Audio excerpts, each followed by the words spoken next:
Si eres de los que nadan cruzando los brazos por delante, generando mucha resistencia, este vídeo es para ti. Te enseñaré un truco súper fácil para solucionar este problema. Yo soy Rafa Soriano y esto es Natación Eficiente.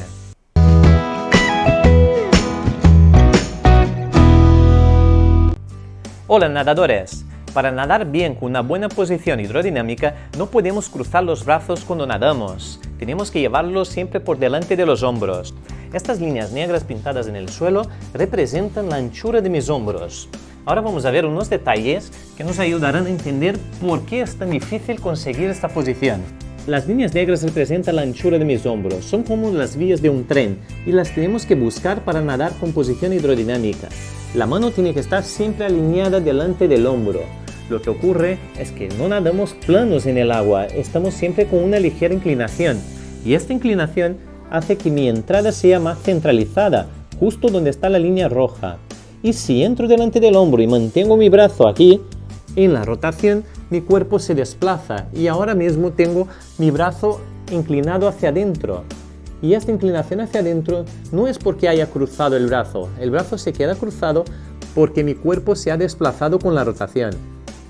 El truco para solucionar este problema es hacer la entrada donde toca, pero desplazar la mano ligeramente hacia afuera hasta que la mano se quede alineada delante de los hombros.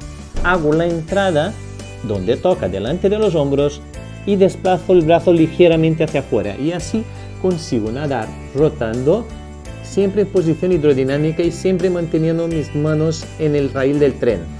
Hago la entrada, desplazo ligeramente hacia afuera, roto mi cuerpo y estoy bien colocado.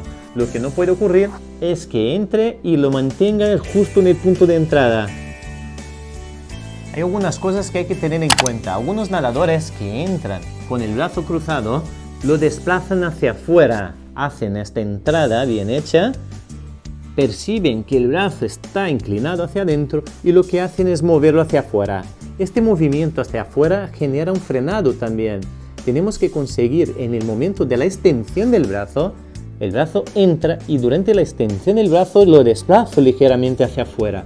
Así consigo que al final del movimiento de mi cuerpo el brazo esté bien colocado. Si entro, extiendo el brazo primero, roto mi cuerpo y luego desplazo el brazo, estoy haciendo este gesto, este movimiento que no toca y que nos genera un frenado. Otra cosa que hay que tener en cuenta también es no entrar demasiado hacia afuera. El punto de entrada está aquí y no puedo pasarme de la anchura de mis hombros porque si no acabaré nadando haciendo zigue-zagas y iré de un lado al otro. Tenemos que hacer una entrada ligeramente hacia afuera para poder tener el brazo bien alineado. La mejor manera de verlo es verte grabado en vídeo desde una vista frontal, donde verás perfectamente la alineación de tus brazos. También hay que vigilar con la ansiedad por entrar antes del tiempo en el agua. Si entramos antes de que mi brazo haya llegado delante, de que mi codo haya llegado delante del cuerpo, lo que ocurre es que entramos muy anchos. Esta anchura es más amplia que la anchura de mis hombros y acabo generando mucha resistencia también. Tenemos que ser pacientes y llegar con el codo justo delante del punto de entrada y desplazarlo ligeramente hacia afuera y tenerlo alineado. No podemos entrar antes porque esta anchura es mucho más que la anchura de mis hombros. También vigilar para no desplazarnos demasiado hacia afuera y nadar haciendo zigue-zagas. Recordar, entrada delante del hombro, desplazar ligeramente hacia afuera. Hay más razones por las que cruzamos los brazos por delante del cuerpo. Las veremos todas aquí en este canal.